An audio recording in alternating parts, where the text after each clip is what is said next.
This scallop was farmed off the coast of Japan, processed in Tokyo's largest fish market, flown to Houston just to arrive in Austin so I could have this bite.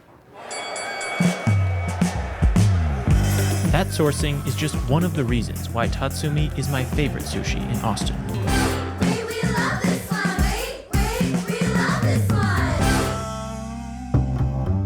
Chef Elvin is the other reason, whose years working with his father in Japan taught him technique, and his upbringing in restaurants imbued creativity into every dish. Chef, when I look at the presentation that you have here, to me it's a little bit simpler than some places I see in Austin. Can you tell me a little bit about how you think about the garnish and presentation of your dishes? It pays homage to Japanese cuisine. Minimalistic design, plating, the focus should be on the fish. We don't want to take so much away from the fish itself. You want to showcase what's in season. Fish itself is a very seasonality-based thing. Some months shine better than others, some are better in some months, some are less. Can you talk a little bit about your experience in Japan and if that affected what are the things you do here at Tatsumi? You're dealing mostly with protein and rice. It takes a certain time that you need to spend in Japan to realize you only have so many things you can combine to showcase a dish.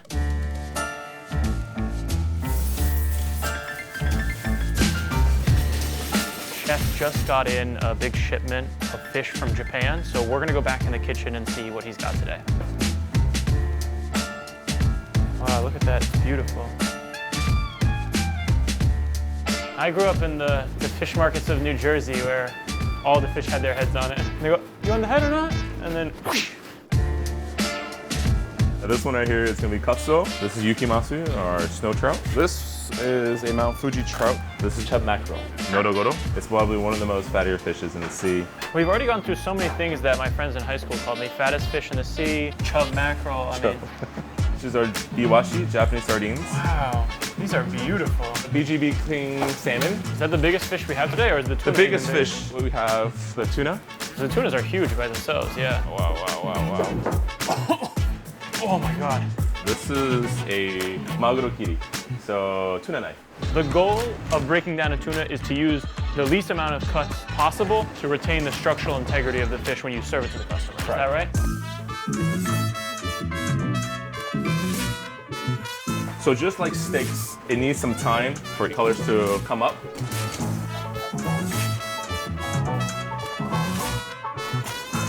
Same cut. Rinse and repeat another 50 fishes. Chef, part of the reason why I think the end product is so good is because a lot of this fish is getting flown in from Japan. Can you tell me about the fish supplier you use? You wanna go meet him? I mean, yeah. Let's go.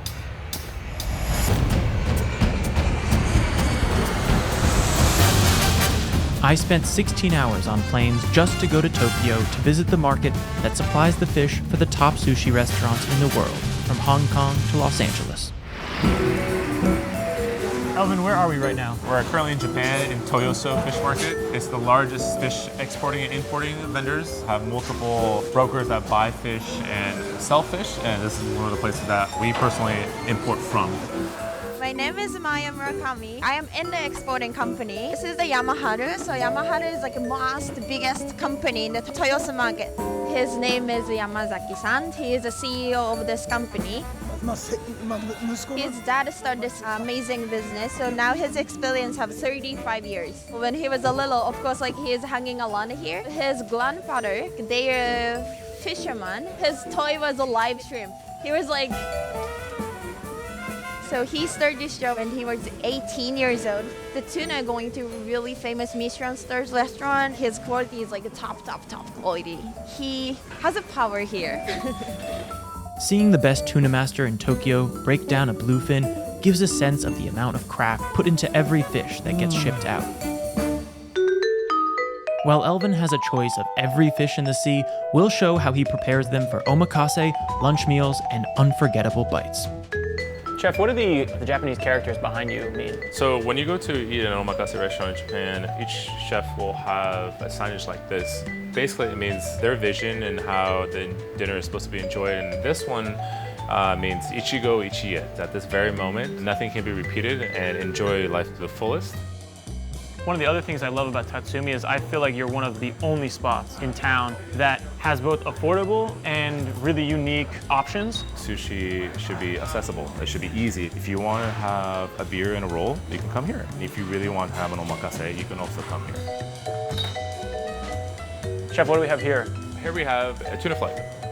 So on your left, you always eat from your left to your right, is akami, lean cut of the tuna. In the middle is your favorite cut, chutoro. And the very last is otoro. The sinewy is a lot larger and more prominent. Sinewy is the last thing you taste. Thank you, Chef.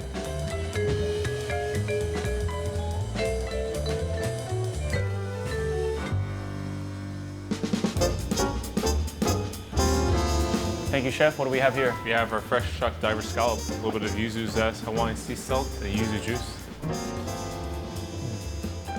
The score, we do it because we open up the scallop. I think that kind of makes the scallop go more all over my tongue. Also, the way the garnish and the seasoning is going in every crevice makes it taste better because it's laying on your palate in a more even way. I keep scoring it up. You know? It's simple, luxurious, fresh, but decadent. I'm so happy right now. Thank you, Chef. What do we have here? We have a sushi lunch special that features a classic spicy tuna with a 5-piece nigiri of our choice. It's better than the average tuna roll you get. What is this? Your favorite fish, the chub mackerel. Ah, yes. King salmon with Chimichurri in-house. this is chutoro, mid-fattiness toro. A little lemon zest on top of the kampachi. I don't end up using a lot of soy sauce here, I'll be honest. Chef, we've spoken about how one of the things that makes you work so hard is being able to surprise a guest and see the look on their face when you give them something they've never had. I think of it as a stage here. I want them to taste perfection. I want them to taste Japan. Good food makes you feel good. Some customers don't easily let go and what they like. I will find a way to make something that they don't like, something that they love. My favorite thing to eat in Japan is tempura. And one of the pieces that I do enjoy making and eating is tempura otoro. So you have a light, crispy batter on the outside, but the fish is cold, the fish is fatty.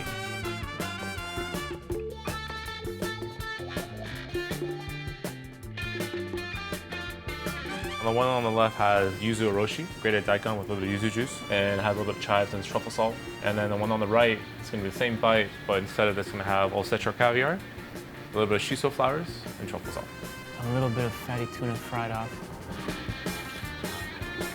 Oh my God. A little bit of heat from the fry batter, and then you get still cold fish and all that fatty tuna. And then lastly, caviar and edible flowers.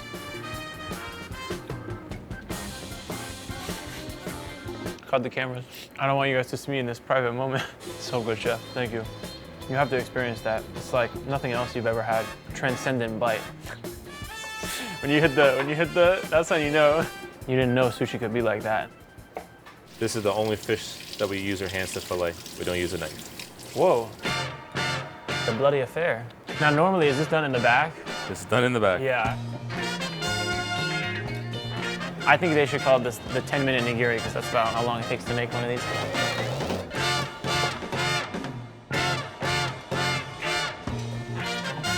This is the deboned flame torch garnished sardine. Fatty. Yeah, that's great. I've never had anything like it. That's the surprise Chef talks about. Every incision shows Elvin's care for his craft, but I wanted to know where that passion originated from. Chef, cheers. Cheers. I know you grew up in kitchens. Can you tell me a little bit about what it was like growing up? Born and raised in the Bay Area. Growing up in the family restaurant, I had many hats, from running the food to washing the dishes to putting the plates by. In Japanese culture, there's no one holding your hand to teach you the right way or not. It's learning as you go and learning what you can see and what they show you. When they think you're ready, you're ready. I've learned the maximum I could at the family restaurant, and that's why I love to go to Japan and learn the right way. It teaches you discipline, work ethic, and grit. I ultimately picked Austin because I really wanted to showcase all the things I've learned in Japan, and I really wanted to showcase what I thought Japanese cuisine was. Austin cares about dining and has a food culture here and a following here. And there was a gap where I felt like either you have to pay so much or pay a lesser amount but not as quality as here. I think it shouldn't be so intimidating. It should be very accessible to everyone.